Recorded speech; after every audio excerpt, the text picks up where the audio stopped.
Hey guys, Geoffrey here, and welcome to another video and another in-depth interview with one of my clients, Liam Rose. And before I start this interview, I just want to give a bit of a preface because I think a lot of you listening to Liam's story may find his story to be a bit unbelievable, not only in the self-growth that he experienced, but also in the changes he experienced in the relationship as well. And so I want you to keep an open mind in this interview because these stories are real and the changes he faced are real. And what a lot of people don't realize again is that there are a lot of people in our program who have spent close to 50 grand, spent many, many years exploring different therapists, programs, etc., and they've never come close to anything like this. And so Liam actually said in his interview, as you see here in a bit, that one of the hardest part about doing this interview right here was expressing just how much of a breakthrough and how life-changing the experience of this program was without making it sound like he's being too salesy, sleazy, whatever it is. And just understand that the reason why I'm making this preface and the reason why also I'm making this long form content like this with this interview is it's not to convince you to buy the program, not to just be a sleazy salesman. I actually want you to take a lot of value out of this. And I just want to make sure that when you're listening to this in-depth interview that you're not clouded by this doubt, and I want you to listen with an open mind, because I think if you listen with an open mind, you can actually find something very valuable here. And the reason why I'm also doing this long-form interview is that to me, this feels like 5 YouTube videos rolled into one, because you really get to see not only the principles at play, but even better than a YouTube video, you get to see how it's applied to someone's life, and you get to see it applied to a real life scenario, and for you to see also that your situation may not actually be that unique. So I hope you found this video valuable, and I hope you learned a lot from it. So with that said, I'll go with the interview here. I'll start with the excerpt with Liam Rose first, and then I'll go to the main interview at the end. It's going to be a long one, but I hope you enjoy this as a listen, as inspiration to the new year as well. I mean, again, I think it's an amazing thing you're doing with these conversations because, you know, I love podcasts. I love long form discussion. I love hearing people's thoughts and opinions on things. But, you know, the difficulty that you will find with this sort of stuff is, you know, how do you present something so fucking valuable to somebody? How do you, because it is so diluted in the world. There's so much of it everywhere where people are trying to force things down your throat and give me your money for it, you know? And this is the first time I've experienced something like this where it's actually been the real deal. You know, it's like, I've got the nicest car. I want you to buy this car. Please buy this car. But it's not for me. This car is for you. This is, you know, you're the one driving it, you know? Yeah, we have a hard time with that too. Like just letting people understand what the value is. Like no matter what we say, right? If we tell you the truth about what this will freaking change your life. People will think we're lying. People will think we're trying to push them on something. People are thinking like, oh, you're just another coach who doesn't have a program that can change my life, who will promise you the world, who posts all these testimonials, trying to trick me into giving you money. I don't know what you want me to tell you. It's hard. It's so cheap. Like, I want you to understand this, Geoffrey, and I'm saying this to you, not to anybody else, okay? It's so fucking cheap. What this program has given me is so fucking cheap.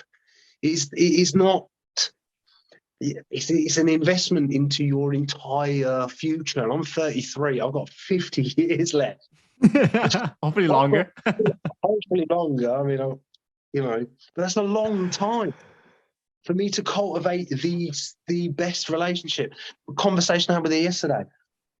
Like we had a bit of a difficult discussion, but by the end of it, I was saying to her, you know, I think it's so important for me, in my opinion, that I don't just want to be in a relationship. I want to be in a great relationship. And there is a duty for me to cultivate that. What do you think? And she was like, I completely agree. You know? Yeah. So she's on the team.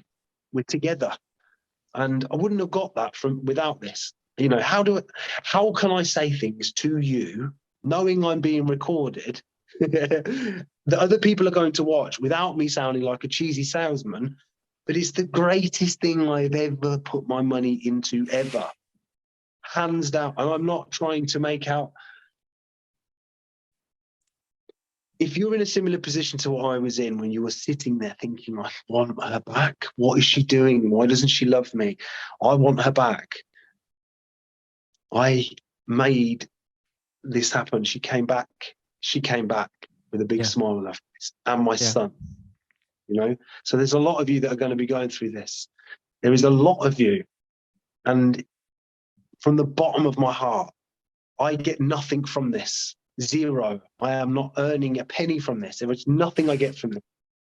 I am telling you that this chap on the phone, who I'm talking to now, has given me more than my own parents were able to give me. He's given me more than any of my friends have been able to give me. He's been able to give me a better understanding than any teacher, any counselor. I've been through drug therapy. I've been through, I got diagnosed stage 2 bipolar. I got diagnosed with ADHD, this, that, and the, I got diagnosed with everything. I got ADHD and I still finished the course, right? I cannot tell you. It's like giving you a scratch card that I know that every panel you scratch off wins, but you've got to buy the scratch card. Do you know what I mean? Yeah. But behind every panel is a winner, and it's a big fucking win. So, you know. Yeah. You just gotta, you never know what a Ferrari feels like until you drive it. That's it. You just gotta drive it, just sit in the freaking car, drive it, and you will know. You're coming to my wedding. You're coming to my wedding. You've got to come to my wedding. Yeah, I'm planning my wedding too. So amazing. Are you? When? Yeah, 2023. We're gonna have 2 weddings. We're gonna have one in California, one in Indonesia for like the different sides of our family. Because her family is here, and my family's back home still. So yeah, it's gonna be great. Yeah, so we'll go to each other's weddings. Let's do that. Yeah, that'd be nice. Thank you again for having me. It's always a pleasure. I mean, again, I've learned loads more. You know, hashing this stuff out helps me learn more. So I'm great. I've enjoyed it. I appreciate being on the phone. Let's do it. All right, Liam. Thank you. You have a good one. See you soon, bye. Bye bye. Hey everyone, welcome back to my channel. And here I have Liam Rose with me. We sent an email about Liam probably a couple of weeks back, talking about his story. And Liam now reps the uniform, the Blakely uniform. Graduated. Officially graduated. Apologize for my messy hair. When I saw him wear that, I actually got out of my chair. I changed. It was awesome. I thought you wanted me to put something different on because you were wearing some. No, it's great. But Liam here has a great story. I mean, I say that a lot, and I sound like a broken record because every interview I say, it's like people have a great story, but I only choose to have interviews with people who I feel like have the most incredible stories. So Liam started his journey. I think you said you were a drug addict and you destroyed your relationship, destroyed the trust, safety in so many ways. And I can't wait for you to tell the audience here where you are right now. So I guess paint us a picture in the beginning. So when you first met me, what were things like?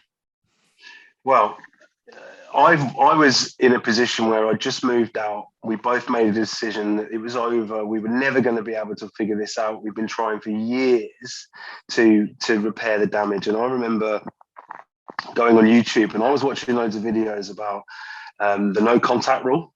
I think you've got a video on there that says the no contact rule is a load of crap. It's a load of crap. So I was like, yeah, because the no contact rule wasn't working for me, funnily enough. And I started watching your content, and obviously, I got to a point where I was watching. I'm pretty much completed every video that you've done, and I kept sort of thinking, okay, I'm going to go and have a look at this course. I'll go and have a look at the course, and I was very tentative about it, but you know, I was in the worst state. Physically, emotionally, financially, in every sense, I was desperate. And it wasn't the desperation that brought me onto the course. Like I had to do quite a lot of stuff back of house to try and get the money together to do it. But it was more for me it was the only thing that made sense. Like I couldn't, like I was speaking to friends and they were like, "I'll go out and meet other people. You'll be fine. You're good looking. You know, you can do this, you can do that." You know, useless information. And I wanted her back, and I couldn't figure out how to get her back. And all these YouTube gurus just give you tactics. Yeah. Crap ones, useless ones. So tell me about how the relationship degraded in the first place. So you mentioned you were a drug addict. Tell me more about that stint of your life and how that destroyed the relationship. Well, I got addicted to drugs when I was like 14, 15, and I'd been trying to battle that for a very long time. And when I first met her, like she's the daughter of two doctors from a very prim and proper background, the single most beautiful person I've ever seen, sweet, charismatic, loving, kind. And I was like, this is it. I remember going to her house the first time and I said, this is it. This is her. And then I was nursing this drug habit in private. I couldn't stop doing it. And I was trashing my life and I was going to see her all smiley and I'm okay. And then, you know, I disappeared quite a few times and, you know, she tried to stand by me and then she thought it was just alcohol, but she found out I was using cocaine every day. And when she was 6 months pregnant, so she was already trapped. And what changed that for me is I went to work one day and I came home and she was upstairs on the bed and she hadn't heard me come in. And she was just crying on her own. And I realized that I'd done something and I needed to change. So that was 2.5 years ago, Saturday just gone. So 22nd of November was 2.5 years. So Monday. And in that time, just getting sober, we'd just had a baby. I was just getting sober. And I was so needy and desperate. I felt so ashamed of who I was. I just wanted her to love me. And I was always trying to goad her into loving me and like, why can't you see me? And I'm 6 months sober now. I'm a year sober now. And it was just this pressure. And I want you to have sex with me and I want you to love me. I want you to buy me things. Like I wanted, because that's how I am with her. Like that's never changed. I'm always very giving and very kind, very thoughtful, very romantic in a sense. But I couldn't understand why she wouldn't give me that back just because I but you know what? Stop taking drugs. When you're saying that, it kind of makes it. I remember, and I'm reminded of how a lot of men justify their needy behavior. Right, a lot of men, they say, "Oh, I did so much for my partner," and they're needy. They're very needy. They're very desperate in a way. They're very controlling, and they justify by saying, "I'm giving to my partner because I care about her." But really, if you're honest with yourself back then, it's that you're selfish. 100%. You couldn't live without 100%. her, and you were needy and desperate, and you were trying to do it for yourself, not for her. Well, every single thing that I did, if I'm honest with myself, and that's one thing that I've really taken from this program because it is way beyond what I expected. Not only did I get like a detailed understanding of what needy behavior was, but I also learned where that came from, and I got to look at my neediness in a different light, where it was like, I look back at it now, I'm almost ashamed of it because everything I did was a tick box exercise. I was like, right, today I've done 13 things for you and you've done nothing, or you've done one. And it's like, well, what about me? You know, why don't you? Like, and I was, bear in mind, I was fat, I'd broken her heart, I was a loser, you know what I mean? I had no money, I was barely able to go to job, I was trying to start businesses all over the place. Like, I was just so unfocused on everything. How could she give herself to someone that has no emotional, physical, psychological balance anywhere for her to grab onto? And realizing all of that, like the first things I experienced during this process was like, oh, right, that's me. That's what I'm doing. And then, you know, being able to, because I'm not sure if it's the right time to mention it, but when I first got involved in the course, and I bought the course, and then I got 4 months into the course, hadn't even done it. I'd watched like a few videos hoping for tactics. But I nearly got kicked out of the course because I was so we'll talk about that in a bit. Yeah, we'll get that in a bit. We'll get there. Okay. But okay, so you had this drug addiction. Obviously, when you have a drug addiction like that, usually it's because you don't really know how to see the world properly, right? You see the world as me, me, me, me, me, me, and what can the world give me? And you realize the world can't give you everything you need.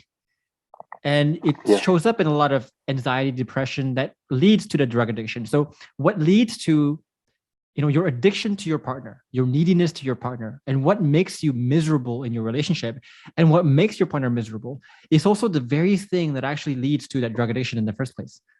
Yeah. The same kind of thinking, It's a perpetual cycle of everything.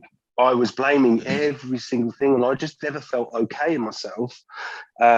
So I needed her to be a certain way with me. I needed people to be a certain way with me. I needed the world to be a certain way with me. And when they weren't, it just gave me a list of reasons I need to get drugs today. And it wasn't like I thought, oh, my daddy doesn't love me. Can I have some drugs, please? Or you haven't done this. Can I have some drugs, please? Yeah. Like, I built myself into this place of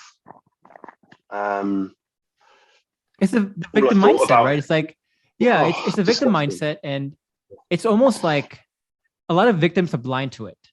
You ask any addicted person, whether that's addiction to drugs, alcohol, cigarettes, addiction to approval, whatever it is. You ask them, why are you addicted to it? They always will give you some very good reason behind it. Because long list of them. Long list. But if you look at all those reasons, it's always something outside of them. Because the government, because the weather, because my dad did this, because my partner did this, but never internal. Yeah. Never something within their control. Liam, absolutely. I'm gonna pause. And because that's the easiest thing to do. Of course. Yeah. Liam, I'm going to pause you for a bit. I'm hearing, so whenever you swallow, I'm hearing a lot of feedback on the audio. Do you mind trying just from the audio from the phone itself instead of? Yeah, of course I can. Yeah. Let's try that. No drama. Let me just get my headphones. Where's that box?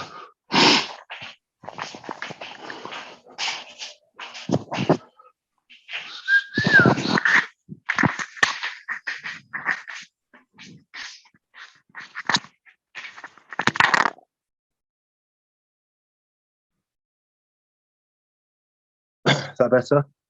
Much better. Good. Cool. Thank you. No, it's okay. No worries. No worries. So sorry, guys, for the brief intermission there. We're back. I just had Liam take off his headphones because we were hearing a lot of feedback. But okay, drug addiction, again, playing the victim mindset, telling yourself a bunch of lies behind why your behavior was justified, whatever it is, being really stubborn, basically. Yeah. When was it for your partner? When did she basically call it quits and said, forget this? February this year, we both had got to a point where we said to each other, we were engaged to be married, and we said, like, if we were getting married next week, I said to her, if we were getting married next week, how would you feel? She was like, shit, I wouldn't want to do it. So, and I said, I feel the same. So I decided, that's it, time to leave. We both went our own separate ways. But a month or so after, I realised I didn't want that. And she was like, you think I'm coming back to you, mate? like she was done. And when I say she was done, she would not communicate with me about anything other than my son. She barely wanted to talk to me.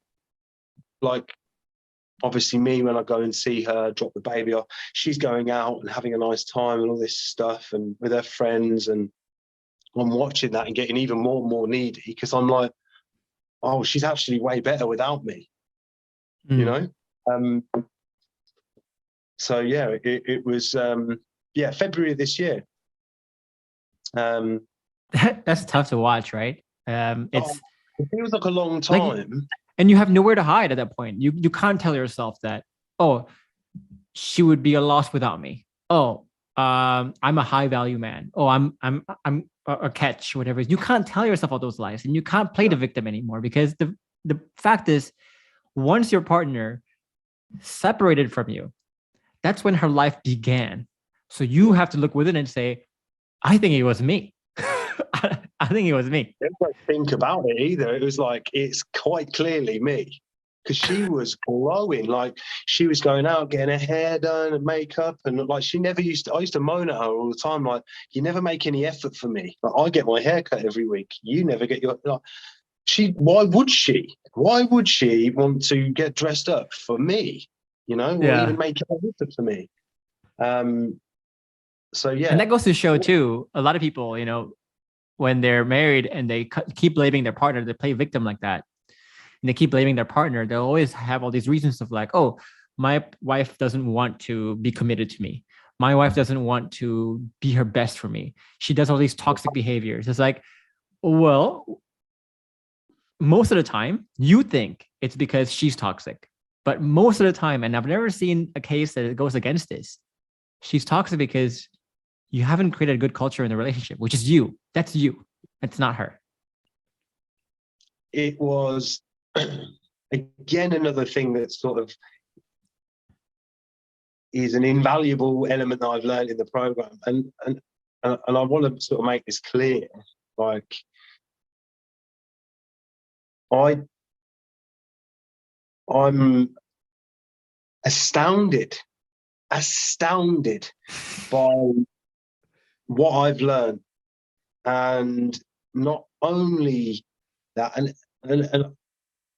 I've watched some of these testimonials myself, and I was like, oh, maybe these are like organized or whatever. Like, no, this thing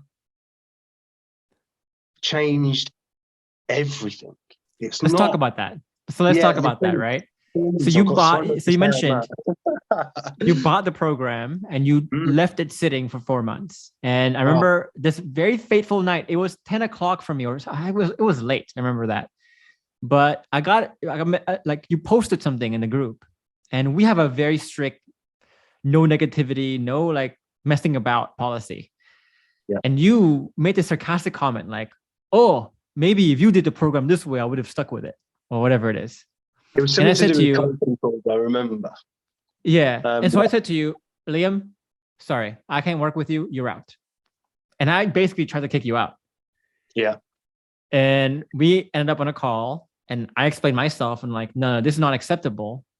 And I was expecting that conversation to be like, well, F you, Jeff, I'm out too. But you actually went, okay, I understand. And what happened in the next few weeks was amazing, because you dug into the program. Finally, you dug in it. That's when everything changed. Well, I mean, if I was to just contrast the man that I was when I made that comment, I watched certain parts of the program. I'd taken the tactical elements of it and tried to apply that, and you get some results because the tactics are fantastic. Okay, but there is so much more attached to the tactics. So I applied some tactics. I was like, oh, I got this. And then as soon as something difficult happened, I ended up on the floor on my knees in the house crying to her, like, oh, please, being needy again. And she was like, get out. This is it. And then I thought, do you know what? I am, I at that point, I'd focused so much on my health and well-being. Like, I'd lost 55 pounds by that point. Just lost 55 pounds by that point. I was in the shape of my life, and I thought, I need to get this sorted. And I started being bitter in the group. And when you kicked me out, I wasn't expecting that. I was expecting you to go, oh, Liam, please don't be annoyed. You were like, oh, mate, get out. And, I had to plead and not plead, but I tried to understand for the first time and see where I was wrong. And after that, I did the course, and I didn't just do the course. I did it all day, every day. I did everything I did was related to the core. I know it sounds strange, and time seems elusive, but when you're desperate, when you're invested in something, time is no issue. There's no issue. I will make time for it, and I made more than enough time, and I did everything that was suggested. And I remember, and here's something I want to touch on that I think is so deeply important, and because I've got loads to talk about on this bit, because this is the bit I know the most about, like the changes that the chickas just want to talk about with her, these changes, right? Within a month, and a month sounds like a long time when you're desperate and needy. Try 9 or 10, okay? I could have shortened that gap by a massive margin. But I did the course. I got through the first phase, and then I went through the second phase. And by the end of the second phase, she and I were spending so much time together, and I had used the frameworks and my bulletproof vest and all of the elements of the program that I'd learned, and even some of the guys from the course I've spent hours on the phone with practicing, right? And I literally, within 5 conversations, and I will say that 5 conversations, perfectly executed. Thank you. Perfectly executed. And thank you, Geoffrey. Perfectly executed, got me to the point where she was like, she went away to Dubai, and when she got back, there were so many things that had played into her mind while she was there. She wasn't looking at being single. She was looking at the families that were there. She was coming back and she was thinking about, like, there was no one in my house to make my bed for me when I got back or stock the fridge. Those things. And I'd even used the program, because I would normally do that anyway. But I spoke to somebody in the program. They said, ask her first before you do it, because you don't want to be needy and invade her home and go in there and do loads of stuff. And so she even knew that I wanted to do that. I didn't do that. So she got the benefit. I got the benefit. I say I got the benefit. Her knowing I wanted to and not getting it, and realizing that I was the right man to be doing not just those things, but hearing her problems and hearing her fears and hearing her. Yeah, I mean. Yeah. So essentially, it starts within, where you, I think, graduated from trying to appear like you've changed to actually becoming the person you want to change to. Like, this is now your core self, your identity. And what you're also saying is, your partner, no matter what she says, if she says, there's no hope, I don't want to try anymore, whatever it is, she's watching you. And she wants you to succeed, because you are the person that she has dreamed of having this moment, this future with, right? And so she's rooting for you. She will never tell you that, but she's watching. And so finally, when you become this better person, not just talk the talk, but walk the walk, that's when she gravitates towards you. I mean, some of the words that you've used in the course, and some of those words are very dear to my heart. These old forgotten words of honor, nobility, and respect, and courage, and all these things. And there was a period where, like, actually there was something I was doing in it, which is I was doing, like, making the investment into the course is already putting me in a percentile of men that would never do that. And it would all, then completing the course is putting me in a further percentile of men that would not do that. And then carrying out and caring enough to go through that. It's the most noble process, because it's like, it's done from a sense of, like, I fucking love you. I don't know if I could swear or not, but I did then. Sorry. Sure. I fucking love you. I'm going to do this no matter what, because I want to be in a great relationship with someone, and I want to be the very best that I can be for that relationship. And I really want that to be you. I don't need it to be you. I want that to be you. And I'm going to spend every day that I can showing you that I am the exact correct person for you to be whoever you want to be around. If you want to be sad, I'm here. If you want to be happy, I'm here.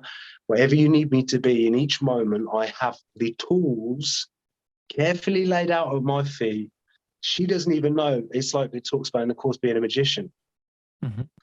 Like all this hocus pocus stuff I'm doing, she's watching me, and I've gone from being masculine and firm with what I believe, but then I've also softened and listened to her, and I've like engaged and embraced, and being able to just, there's nothing disingenuous about it. There's no show, because the genuine sense of I want to be great for me and you. This isn't a show for you. This is me practicing something so carefully over and over again that I've been dying to use it.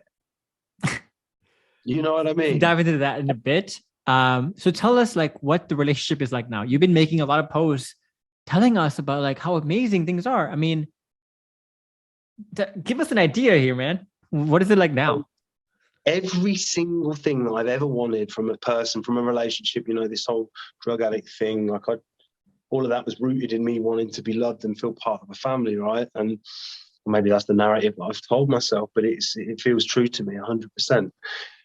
And all of a sudden, I'm looking at the woman of my dreams, and she's looking at me like I'm the man of her dreams, and I've always wanted that, and I never believed I was good enough for it, right? But when you go through this process and you realize, oh shit, like again, it's that percentile thing where it's like, I'm a different being. I'm a different, and I'm trying to say this in like the least ego way. I'm not saying that to be above anyone else, but like I'm not a high value man through having loads of finances. I'm a high value man because I can listen to every single word that you say, value it, learn it with you, and then help you with a solution. And you don't even know I'm doing that. Yeah.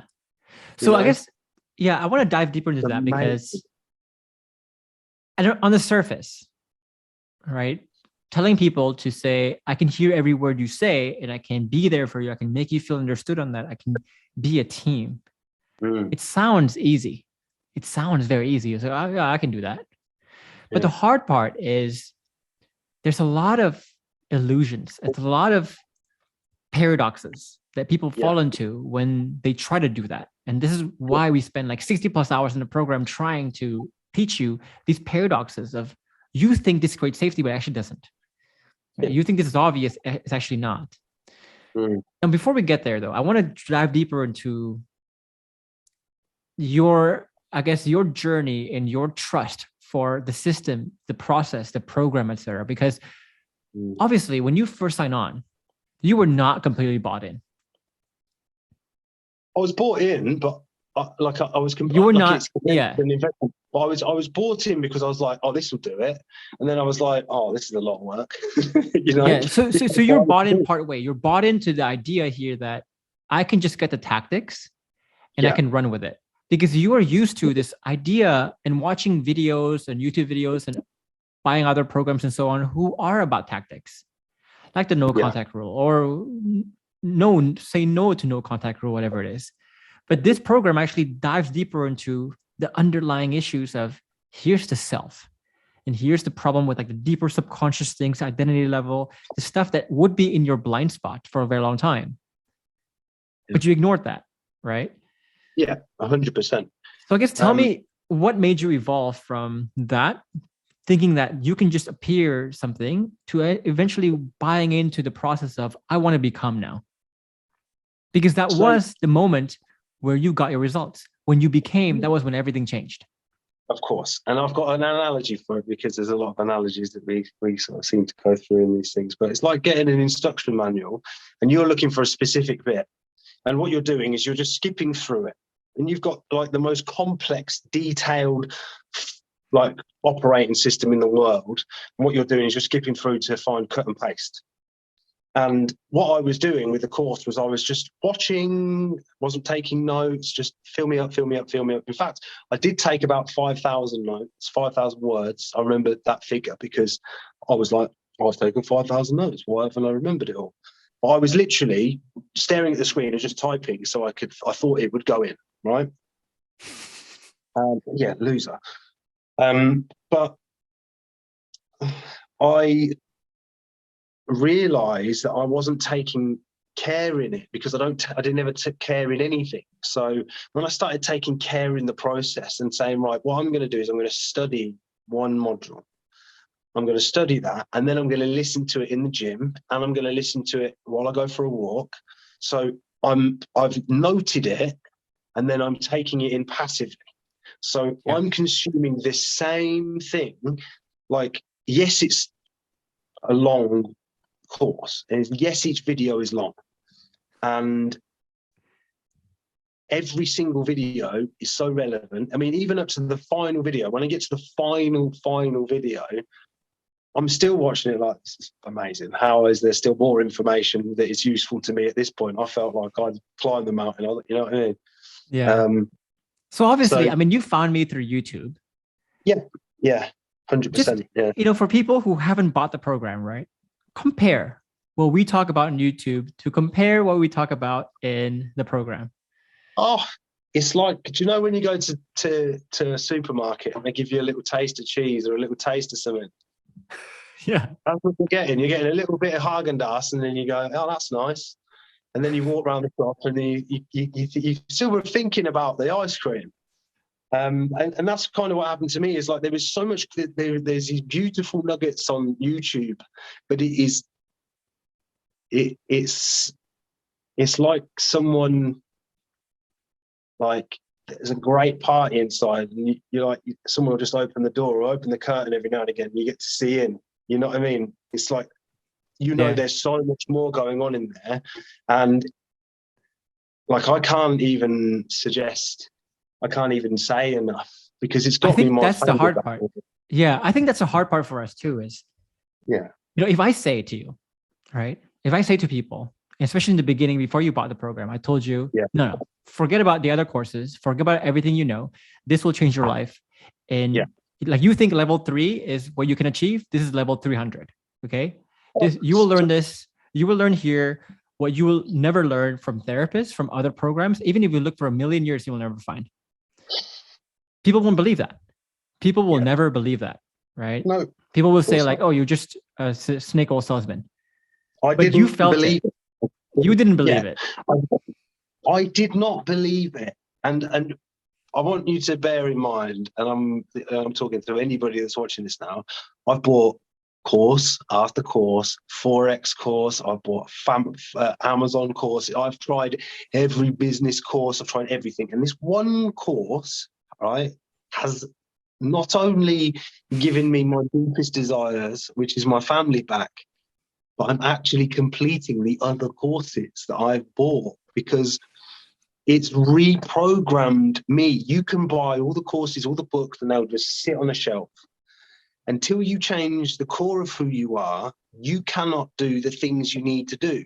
And this course, wait till you get into module 2. Wait until you get to, it's like, I think I even messaged you. I was like, "You asshole! How could you do that to me?" I'm an asshole. But like, again, when you do the course, you'll understand what I mean, because I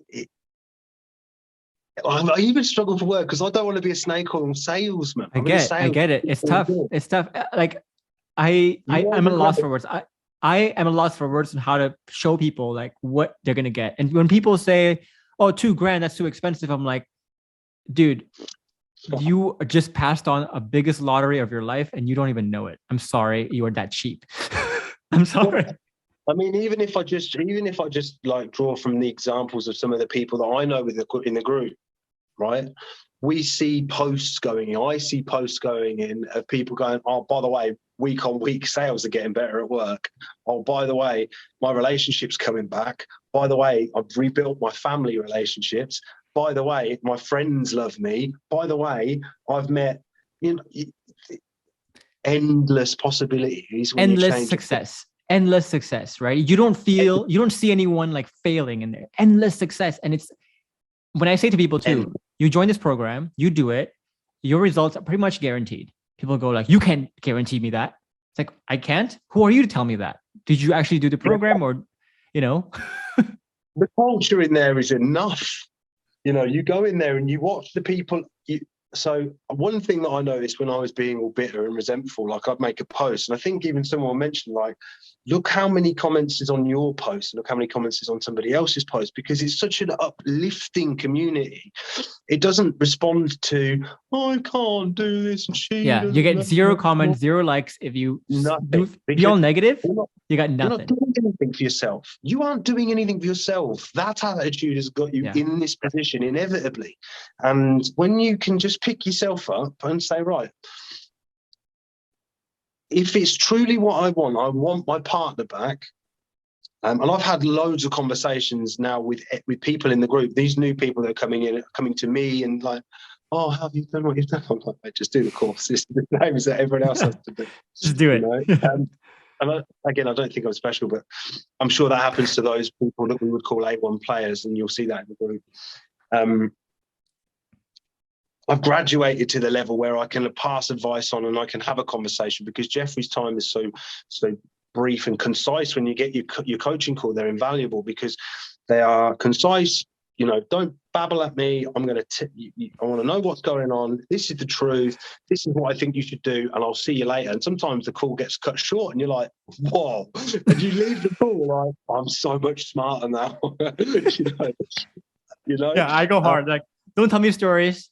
Your stories are unique. Let me just tell you what to do. Great. Bye. Look, where in life, like, and I can draw from my own personal experience. Your friends, your family, you go to them with your problem, and they will confirm your bias. They will say, "Well, she should have done this, and she should have done that," and like, or they'll blame all on you, right? And there's no solution attached to it. It's just this pink finger pointing. You did this, she did that, and useless information. But when you go to somebody and say, process-orientated questions, don't ask any other type of question. It does not work. Process only. What am I not doing right? What am I not seeing right? How can I become better in this area? Not what do I need to say to her? What do I need? You know, it. And when you learn that, you can apply that everywhere. And I say everywhere. Like, me and my daughter shared a 3-hour car journey. She's 8 years old. Right. And by the end of that journey, I got to know my little girl so well. And, you know, that was a really deeply important thing to me, because I didn't really feel like I know her. I'm her dad. Like, do this. Can you clean your room? Can you do this? Can you do that? Nobody sort of teaches you stuff. But when you were taught the basic communication skill, she looks at me in a different way. She sees me in a different light. I'm achieving things with my life, and she is witnessing that. And I am giving her, like, my parents were never very, they didn't pass a lot on to me in terms of information. I just got a list of what not to do, right? My little girl is watching her dad achieve things and then telling her why he's achieving these things and why he's doing this and why he's doing that. She was there with the coaching call that I had with you. You know, she's been in the car where I'm listening to hours of your content and the course. Again, passive consumption. She's like, why do you keep listening to this man from America? And I said, darling, sometimes you realize that your life is not where you want it to be, and the only thing you can ever do is look at your own thinking and how you are, because no matter who you point at, you can point at everyone and blame everyone. No one gives I didn't say it in this word, but no one gives a fuck. No one cares. No one cares that the situation you're in. You have to take control of it. Yeah. So I want to dive deeper into that. Like, let this be the first key takeaway, right? It's the victim mindset that people feel, and you getting out of your victim mindset. Yeah. And I think for a lot of my clients, the moment they get out of their victim mindset is when they realize there is no one coming to save you. Like, but it's like you that can, as well. yeah. And you can, again, like you said, blame this on your partner, blame this on whatever it is, right? But at the end of the day, you're going to get the slap in the face. And the slap in the face says, no, the reason why things keep happening to you is because of you. And you can feel bad about it. You can cry at night about it. Nobody gives a fuck. No one. You can dream about a better future, and you can Yeah. spend all day in your bed trying to dream of a better future and hope you can get a better future. Manifest Nobody gives it. a fuck. Nobody No. cares. You can complain to your wife. You can complain to your friends, whatever. Nobody cares. No, right? It's like hitting yourself on the head with a hammer and complaining you've got a headache. You know what I mean? It's just like this oh, my life's really bad. Well, just stop that bit first. Do you know what I mean? Put that hammer down for a bit and let's go outside and we'll figure this out. Yeah. And you're the only person that can put the hammer down, you know? And when, and like, sorry to interject, but when you have that, like when you did that, there was this one bright moment, and I've had loads of these throughout the course where it's just like, oh, and I got it. And it was like, right, you become this limp, wet, drippy person. It's like, oh, nothing's going right for me. She doesn't love me. Like, and you realize that. And then you're like, how is she going to love that? How are you going to love that? How are you going to like any of those things? And like the disgust, and it's not disgust, it's embarrassment that I feel towards that now is actually a really attractive quality to someone, because it's like you lift yourself and you also change your attitude towards life in general. And it's like, you know, the reason she's become attracted to me again is not because I've lost weight or not because I've done all these things. It's not because, you know, I'm just listening to her, but it's how I carry myself now. It's not just, you know, the program gives you that as well. It's not just like go in, this is how to listen to her better and this is how to talk to her better. This is how you manage every area of your life again. And, you know, even encounters with the public, and she's there and she's watching me cheery and happy and people engaging with me and laughing me and then helping people and, you know, and I'm not doing it on purpose. It's just how I am now. And I think you pinpointed a very good aspect and a very crucial aspect of what it means to not play victim, because for a lot of people, not playing victim is whose fault is it? Is it my fault or your fault? But to me, that question is quite irrelevant. You know, if you look at the word responsibility, it literally is responsibility. It's, do you have the ability to respond? So just to give you an example, you stepped into an elevator, for example, and you see a man dying on the corner of the elevator. If your approach to life is it my fault? If your sense of responsibility is this man there because of my fault? The likelihood that you will say, I don't need to help him, is much higher. But if you change your definition to, can I respond to it? Yeah, you could totally respond to it. Of course. And so that quality, you know, that quality of you blaming other people, is it my fault? Oh, it's not my fault. It's your fault. It's such an unattractive quality for a man to have. You know, it's like a lot of men do that though. They think being high value is like putting labels on people and saying like, oh, it's your fault. I deserve better than you. You're not a high value woman. I'm a high value man. You should treat me this way. But it's like, dude, that makes you so petty and so sad. Like doing that. So sad. And when you you know, the analogy you just used there, you know, there's this thing that you sort of get from this program where you have a more heroic view of yourself. You know, you have this more confident an ability to approach any problem. And like if I saw a car accident or something now, I'd be way more inclined to lift myself out of my seat and go, because I don't sit in the seat of fear and stuff anymore. It's more like I want to be the person that can have real utility in the world and not play the victim. Like, I don't want to be the person that sees a car accident, gets to work, like, oh golly, I've seen a really bad car accident, and oh yeah, I had to sit there for 2 hours. Like, I want to be the guy that got out and made sure everyone was okay. And I'm like, and not so I can go and tell everyone, but so I can make sure that person's okay. It's just part of you. It's just part of you to realize that, like, you have the ability to respond, right? Like, yeah, sure, your tires get blown out, you get into a bad traffic accident, whatever it is, people do stuff that hurt your feelings, and it's not your fault.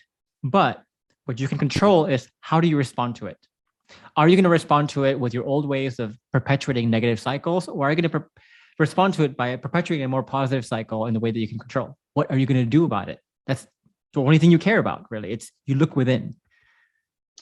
And if you apply, but the value that I've taken from this entire engagement in this course is that one ethic, actually, that it seems to be. Now we've mentioned it, it's not like a clear outline in the course. It's not like a staple thing, but it's like that antithetic thinking of, how can I help this situation? What don't I know, and what can I do to learn about this situation and be used here? It just organically just spills out into every area of your life. And I'm worrying that I'm, running the risk of just being here babbling about what I think is so great and please get it and whatever. And, there isn't enough feeble human words for me to explain what I've got from this. There's not. I get it. I get it. Yeah. I get that feeling. I have the relationship of my dreams with the woman of my dreams. I have my kids. I'm moving home. Please bear this in mind. And this is the first thing that I was moaning about the amount of money that I had to put into it, and I was having to move some money around to try and get it onto this course, right? I save myself by moving home $1,000 a month. Because I'm not running home. Financially, the ROI is there anyway. Yeah, but it's not just that, but it's like what I realised the other day. She said, "Oh, when we move back, we need to figure out the bills and stuff." And I was like, "Oh yeah, like we need to own that house outright. That's amazing. Like I've got no, the ROI of this." Is it pays dividends in every single day, and not financially, but in every encounter, every engagement. And even if like there's a mistake that happens, similar to the conversation we had earlier, like you can treat that immediately and it doesn't become a big thing. Yeah. Because life. So let's talk about that. I want to dive in deeper into that, because one of the things you mentioned to me, the biggest learnings you had was that it doesn't take two to tango. No. Right? And so let me just set the stage for the second part of this key takeaway part. Yeah. Is the reason why we say that. Let's look at you and your partner. Mm-hmm. Right now, what's happening is your partner does something that annoys you. Mm-hmm. That feeds back to you. And now you do something to annoy her. Mm-hmm. And you perpetuate that cycle. Yeah. And so what people don't realize here is that whether you know it or not already, what you do determines what your partner does in a massive, massive, massive way. It doesn't matter if you're aware of it or not. Mm.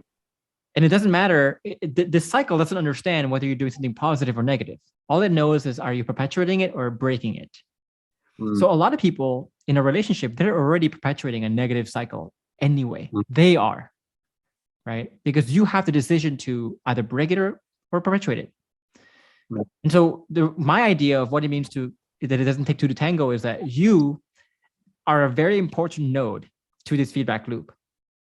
That if you take a negative feedback loop and you choose to say, let me spot it, let me break it, and let me start a new positive one, you have the power to do that.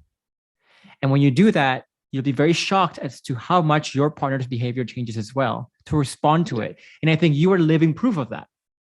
So you tell me, like, is that aligned with your understanding of what it means it doesn't take two to tango, or do you have something more? Right. So, I mean, I even told her very early doors, like, You have to do nothing. All I want you to do is watch me. Confidence, I want you to watch me. And she was like, fine. Like, didn't even matter if she agreed to that or not, because the changes I'm making for me.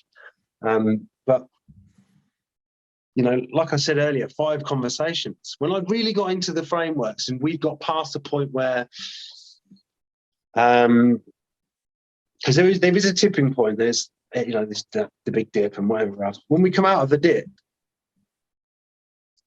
it was like this moment.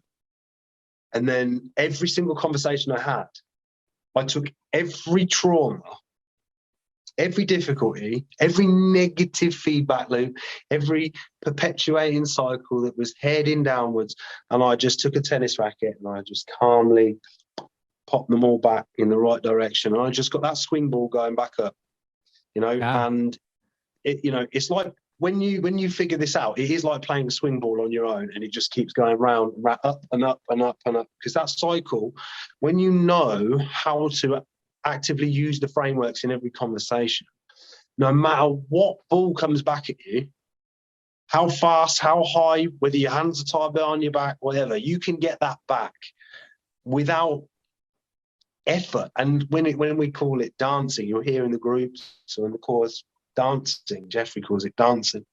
So I was like, what? And I think even one of my first ever posts, I said I felt like I foxtrotted around this whole conversation, because it just flowed, and I knew what to say, when to say it, and how to use certain parts of certain frameworks. And it's not tactics. It is not like I'm like trying to convince you of something.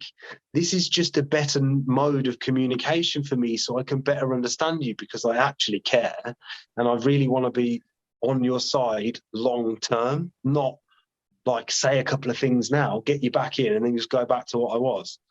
Yeah. But I mean, I want to also talk about like, how has your belief about your ability, your sole ability to change your partner's behavior, because this is the most common journey for a lot of people, right? They come to the program, like they come to the program and they see their partner is doing a lot of toxic behaviors. Okay. Yeah. And the first thing they say is, you know what? I don't think this is the relationship I want.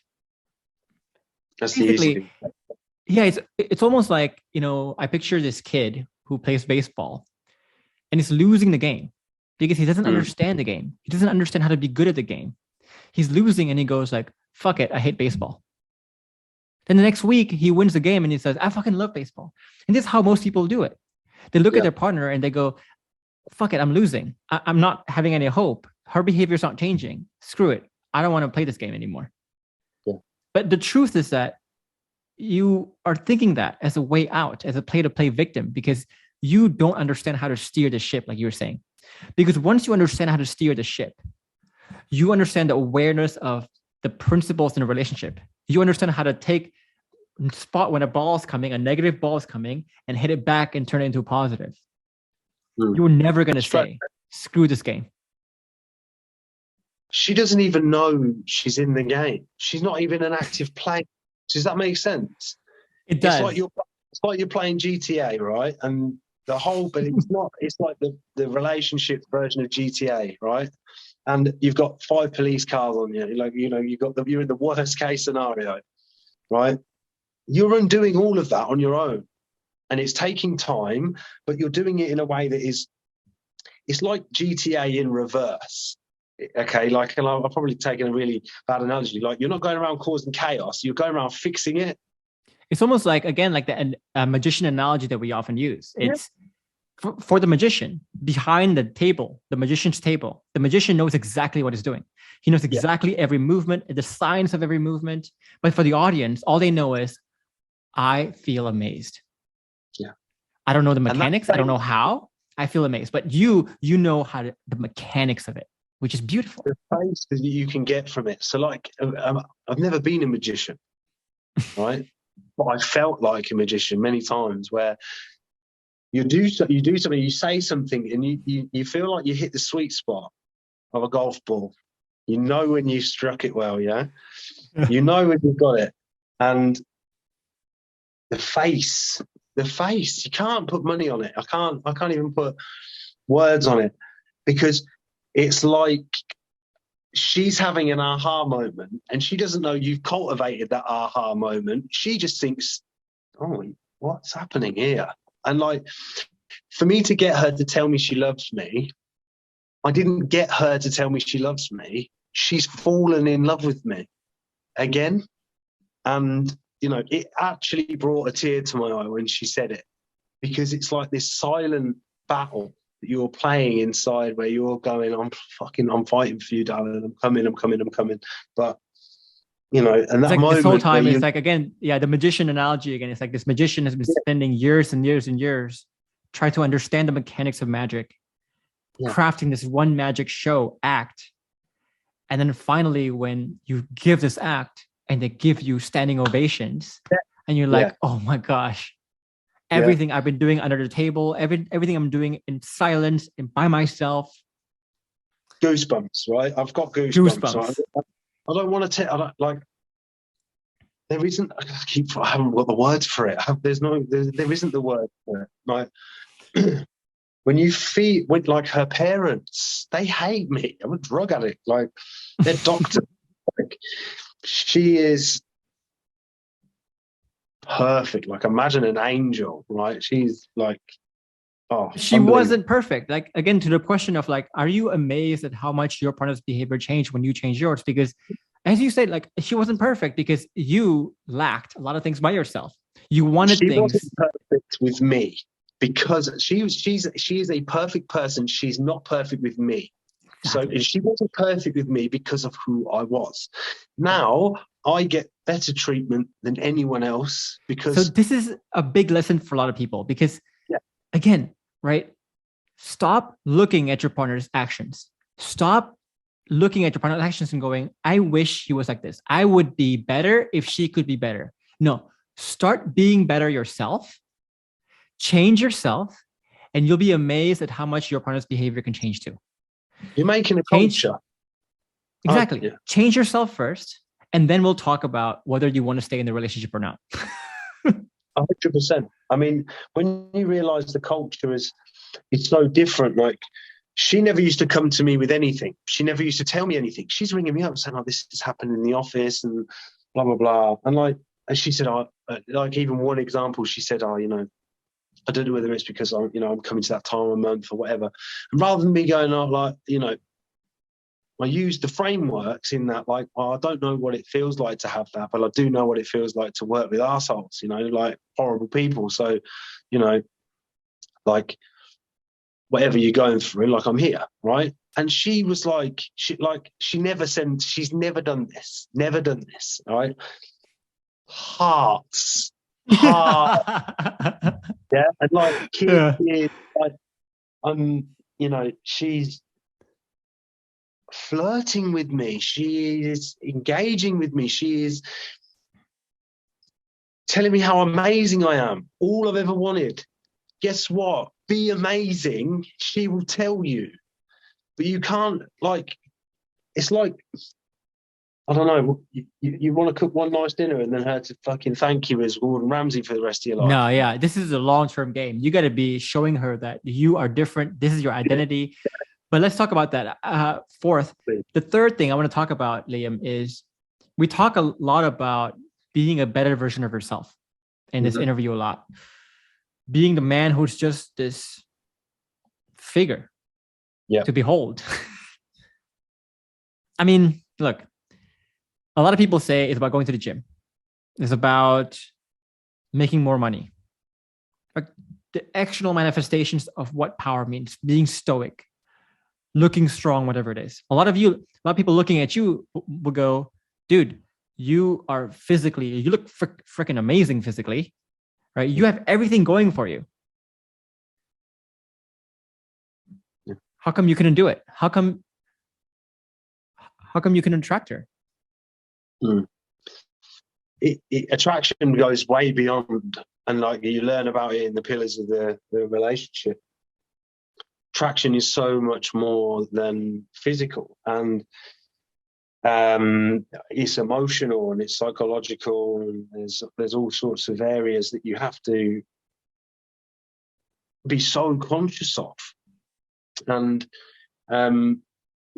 like you mentioned, like the whole gym thing, right? It's a process, isn't it? Like, I eat the same food every single day, 6.5 days a week. I have a 4-hour window once a week where I eat what I like, right? I drink 6 liters of water every single day. I train every single day. I walk 12,000 steps every single day, right? That is and when people say to me, how did you lose the weight? How did you get in such great shape? And I'm not, I'm not, again, not from an egoic place.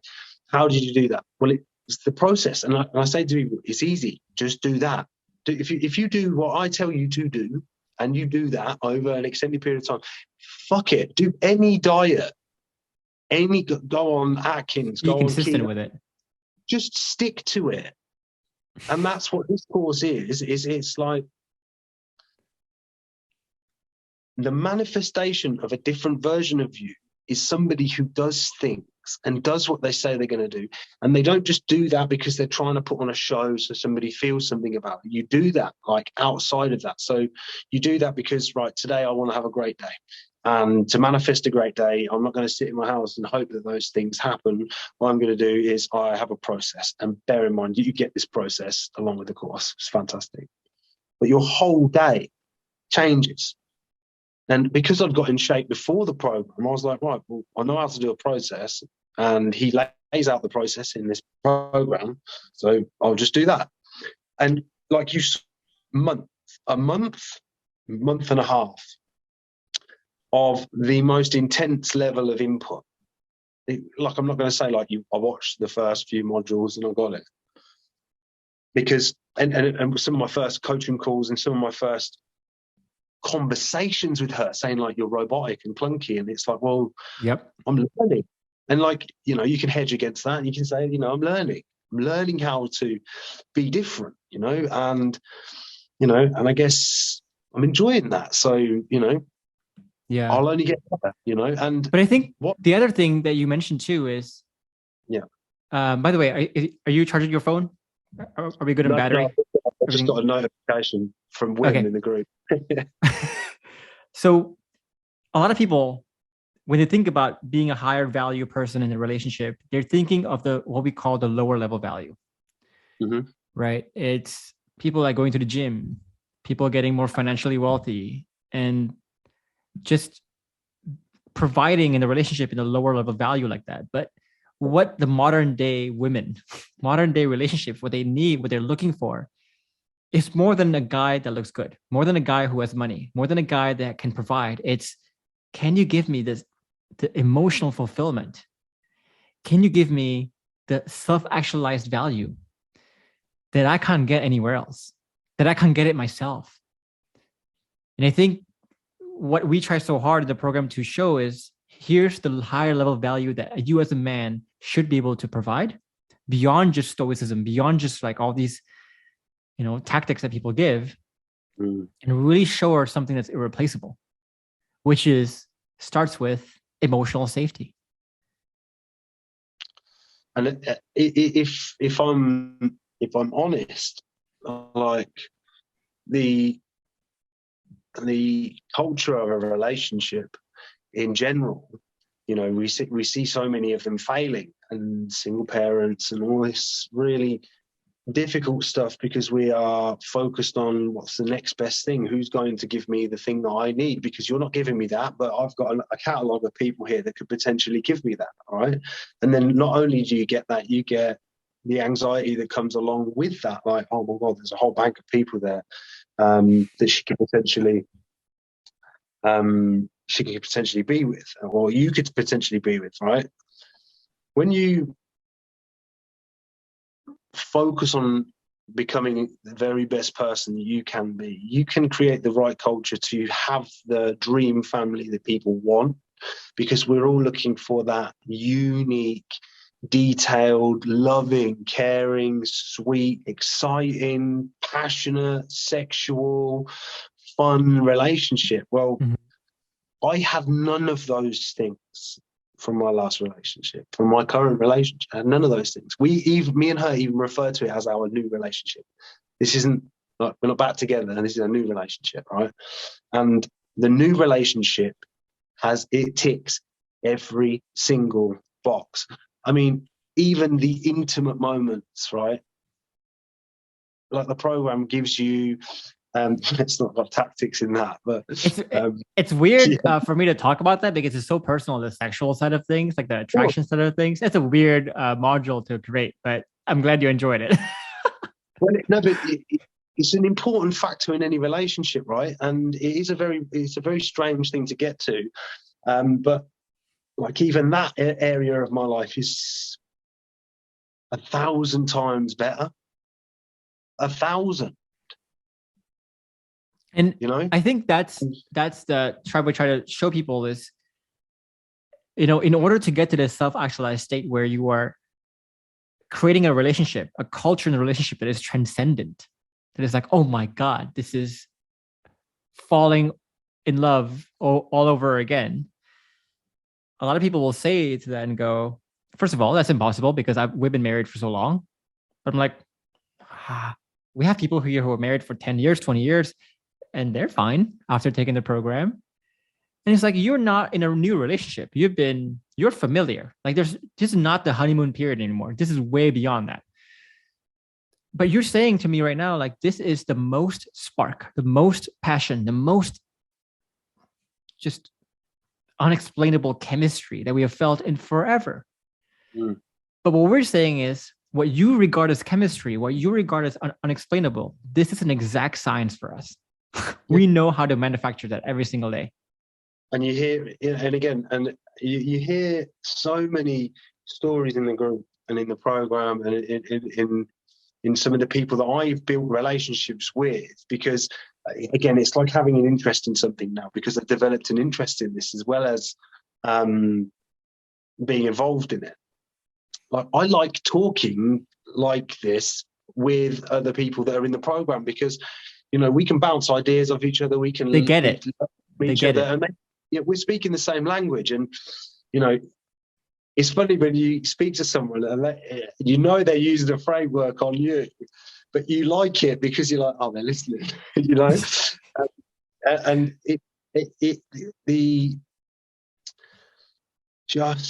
the beauty of it with I mean, again, I'm getting to a place where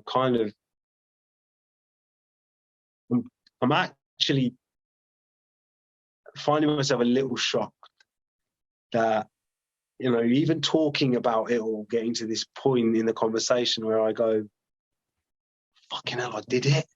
Because I'm not hypothetically analysing what I would like to happen. I am turning up each day and I have no idea what's going to happen 99% of the time. It's fucking amazing. Like if you go into the group, you see some of the posts I put in there, you'll see me with my family. You will see me enjoying time with her. You'll see a smile on my partner's face that I haven't managed to cultivate in years. And it's not laughing. She is fucking happy from the depths of her happy. It's a smile that shows every tooth in her head. You know what I mean? It's like, and there was not like she's doing it for the picture. I've taken a picture of her with my son. Like she didn't even know. This is on off camera. Yeah. Even when no one's watching, this is her. She's radiating right now because saying how happy she radiating. Is. Yeah. Yeah. Amazing. Yeah. I want to go a bit longer here, 10 minutes longer, because I want to touch on a couple more points that you said. Cool. You said frameworks are the key to success in any area of communication. Yeah. And the thing that we say in the program is, no, I don't care what your situation is. I don't care how unique you think you are. You understand these 7 set of frameworks. You can deal with any business conversation, any romantic conversation, any relationship conversation, any conversation about divorce, whatever it is. It doesn't matter. No. Did you doubt that in the beginning? Well, you sort of like when you first start using it, it's like picking up a golf club for the first time. You have no idea what you're doing. No. And you're trying to figure out what a swing is, but you haven't figured out your grip yet, or the ball position, or your foot position. So what you're trying to do is picking up a bit of metal and swinging it at a white ball on the floor, and you're going, "Oh, I'm shit at golf." But the truth is when you have someone there that is coaching you through the process of, right, this is how you hold it, and this is what you do, and like the first few times you use the frameworks out in the real world, like you what part of the program is like, right, frameworks is how you communicate now. Go out and do it. And with everyone ever. Don't care where you are, everyone, right? Yeah. So what you're doing is like you'll speak. Like I run a fast food business, and it's on an industrial estate. So I get lots of lorry drivers, truck drivers, right? Yeah. So the depth of conversation that we're able to achieve often is very limited. It's lorry drivers, like the typical man who's like, how's your day, man? Good, man. That's it. Yeah. Like, you know, the AM25 was fucked. The road, you know, we have. See, they'll be talking about the roads and traffic, and I started at 4 a.m. And like sometimes, what I will do is I'll use a framework and I'll pick something that they've mentioned and I will try and dig into that to see if I can dig into that. And I swear to you now, I've had lorry drive. My business has improved because lorry drivers come back for a chat because I listen to them, right? But I don't just listen to them. I paraphrase them, and You make them feel understood. But they are understood, and I'm giving them food. So that's the two things that lorry drivers like: food and being understood, right? So it's like, I mean, even who's come there and they ask, because they know I've done the program and stuff, they're asking me advice about their relationship, or, you know, they'll come and talk to me about their problems. And, you know, this is a really unique position I'm in, actually, because this business I have is I engage with loads of people. So I was able to try all this stuff and practice it. And when I got into game time, as we call it, game time, you know, I'd already practiced enough. And there was a couple of times, obviously, you get the stage fright, the tension. They're like, oh my God, I've got to do this and I've got to do that. And I've got to make sure this conversation flows well. But this is the gag reflex way I respond to everything, every single thing now. So even she says to me, like, she hedges now. She doesn't know she's hedging. She's using the frameworks. Yeah. So she will say, look, I don't know if I'm right here. She says that quite a lot now. I'm not sure if I'm right, but or maybe what I'm hearing is, you know, and I love that. But the culture's there now. Like the culture there. She messaged me the other day saying we're communication bosses. You know what I mean? Like, and she put a little hashtag and a little GIF, and I'm like, she's never this enthusiastic about me. And yet she's enthusiastic about communicating with me about all the tricky stuff in her life, all of it. That's beautiful. Yeah. And it's so beautiful to see people open up like that, because, you know, when you can make someone feel understood like that on a deep level, and it sounds simple on the surface, but it's really hard to do it properly all the time. It's really hard to do that. Oh. You are giving them a space where they don't get anywhere else. Like literally, you go to work, you go with your family, you go with your friends. No one is able to see them, make them feel that understood. Like they're living the same plane of reality as you can. And that is a value that is irreplaceable. Like you make someone feel like that, where they feel like they're on the same plane of like existence with you. Oh, it's hard to break that bond. You get from it yourself this feeling when they leave. You go, oh, that was good. Because I enjoy that. Because you watch the light turn on in somebody's eyes where they're like, this person gets me. And then, you know, you're not just building a bond with that person. It's not like, and I don't mean like you're high-fiving everyone and you're the best friends with every person you ever meet. But like, people will stay at my food truck for way longer than they need to. Do you know? And they'll have a cup of coffees, or they'll talk to me for a little while, and then they'll leave. And on their way, they'll say, "Thanks for today. I needed that." And you go, it's almost like, the way I describe it in my own life, Liam, is before I discovered this stuff myself. You talk to people and you just say at the end, I click with that guy or I don't click with that guy. That's it. It's a mystery to you. I don't know what clicks, but I don't click with that guy. But when you understand the frameworks, when you understand how to think differently like this, you manufacture that click. You can click with anyone whatsoever, and they can feel like they click with you. You manufacture that click on that emotional level. It's amazing. It's so easy. Life is very easy like that. I mean, when you say, and I shared this in the group with somebody the other day, and I think I may have shared it in the group, but it's like driving a car, right? When you first get in the car, you're consciously thinking, right, in the UK we have a clutch and gears and things like that. So you clutch and you gear, and then you mirrors, and then you check, you indicate, and you're constantly thinking about what the next thing is. And to make it worse, on test day, you've got someone staring at you, or telling you what to do. So you're constantly like, you're clumsy and panicky, and I've not done this before. But I get in my car now, and sometimes I arrive somewhere and I've no idea how I got there. Like, I know I got in my car and I drove there, but I'm not conscious the whole time. I'm thinking. Like that, yeah. I'm off listening to a podcast. It's so automated that you're not even thinking about driving. In this case, driving the relationship. You're just like, I just do that. And now I'm focusing on higher level things beyond just the relationship. I'm like, I'm way above that. Like, this is easy.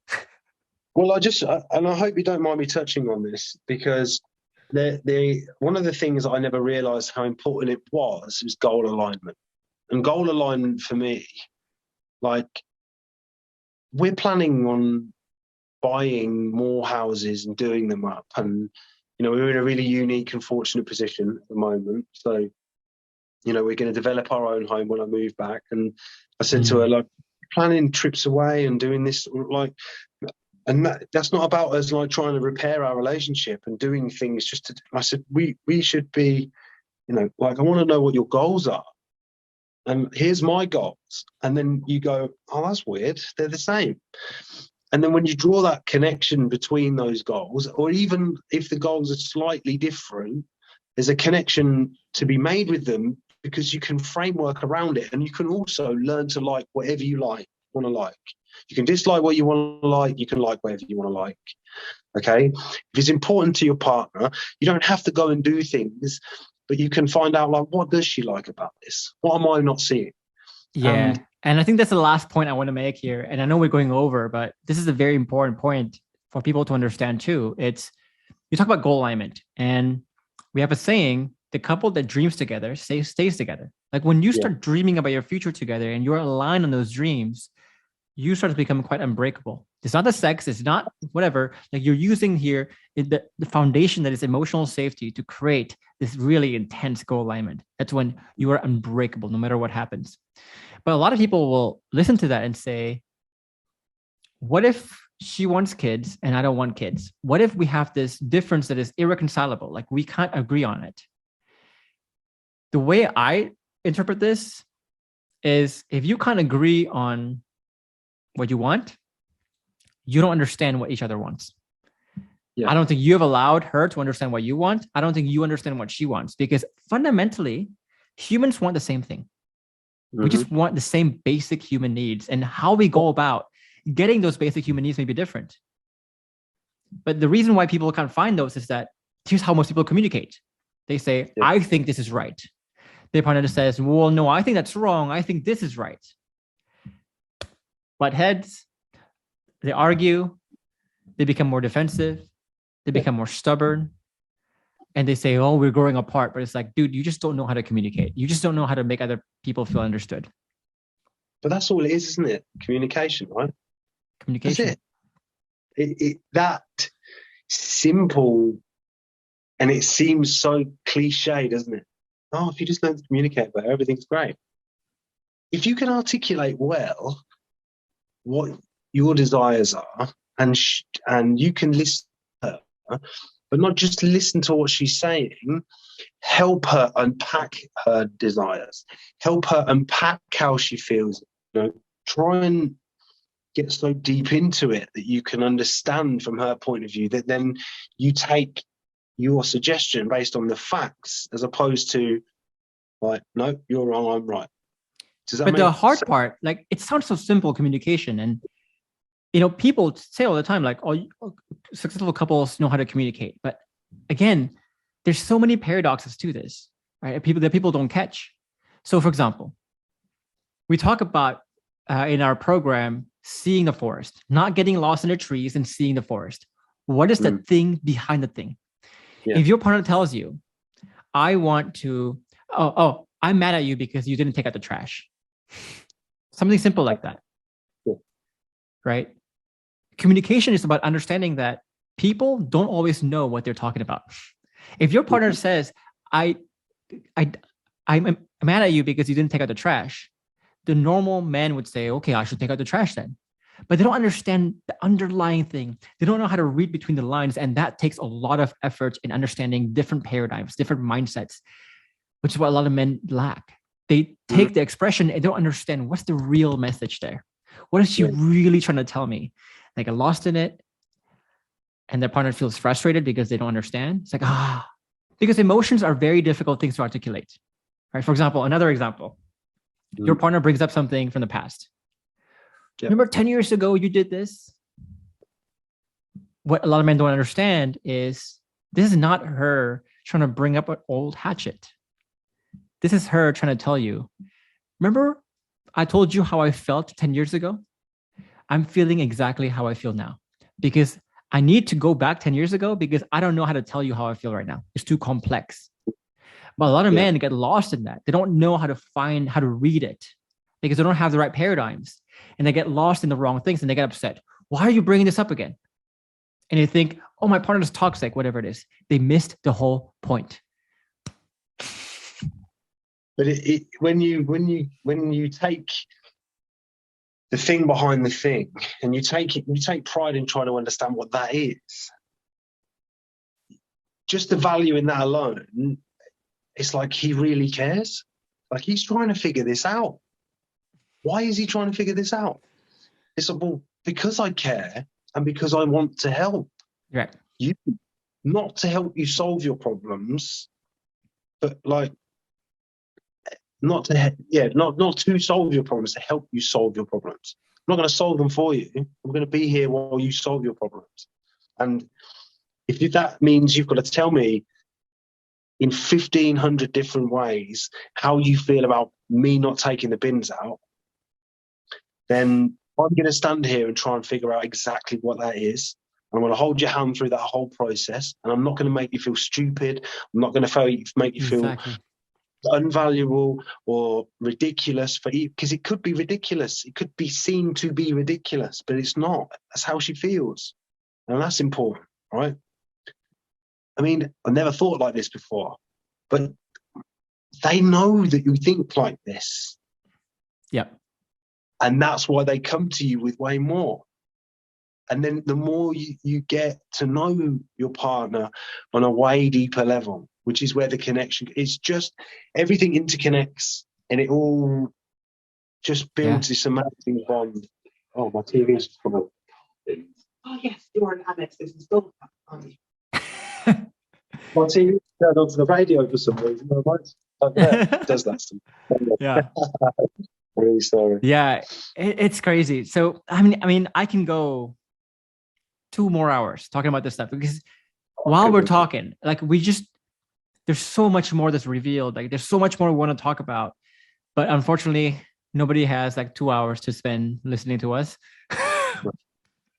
But I think we gave some very good nuggets of information for people here, where this is not just us trying to sell people on the program. I think we really discussed some really fundamental core truths about what are the myths, what are the misconceptions about what it takes to actually save a relationship, how to save a relationship, what it means to become a better man, etc. I think we touched on some golden nuggets here. So Liam, thanks for being on here. Pleasure. For those of Pleasure. you who want to hear more from Liam, just let me know. And we can schedule another interview where we can talk about like the deeper things that we didn't get to in this interview as well. But feel free to leave a comment below with if you have any questions for Liam, and I'll try to relay those questions to Liam and see if he can respond to those comments as well, for sure. Cool. But if you want to learn more about what Liam is discussing here, we use a lot of terms that may not make sense for a lot of you. We use the term like hedging. What is that? If you want to learn more about that, join me in my masterclass. It's going to be an hour and a half. And at the end of the masterclass, you will get to know a lot more about this process a lot deeper. And if you want to submit your application for the program where you can really learn this stuff in depth and gain that confidence that Liam has here, where he can literally steer every single part of his relationship. And I mean, every single part, I'm not kidding. Then you can submit your application for the program at the end of the masterclass. And we'll take a look at your application. If all looks good, you'll have a call with a member of my team. And be sure to fill in the application properly because we are quite selective with who we work with. Like Liam said, you don't make the cut, we will kick you out. We don't hesitate on that. So let me know if you have any questions on that process. And I hope to see a lot of you guys in the program. Liam, any final words of advice for the people listening here? It would be an honor, because me saying this to you is more than just words. I sat where you are. I watched all the YouTube videos, watched all of the various masterclass. I watched the masterclass twice because I was still uncertain about it. I did it, right? And I'm moving home with my family at Christmas, and that's everything. And I'm not just moving home. Like we're planning a baby, we're getting married, like all of the things that we've planned to do just because of this course in the last 4 months. And I've only just got started. Like things are going to get so much better for me because this is a process. I can keep doing this and you won't regret it. And I don't want to have this cheesy like sign up now thing, just fucking do it. And if there's anything I can do to help, Geoffrey said, leave a comment. I'll be happy to share anything I know. I'd give up any of my time for Geoffrey because he's saved my life. I didn't want to be here anymore. Couldn't figure it out. All right. Yeah. So freaking amazing, dude. All right, Liam. That's it. Guys, thanks for staying with us all to the end. It's an hour, 20 minutes. I know it's much longer than usual, but I hope, I'm trying to make this more educational. I'm not just trying to make this into like a testimonial thing. I'm trying to make this more educational. So I hope that was educational for a lot of you. But Liam, thanks again for your time. I'll see you in the program whenever. Yeah, coaching call next week. Cheers, man. Bye.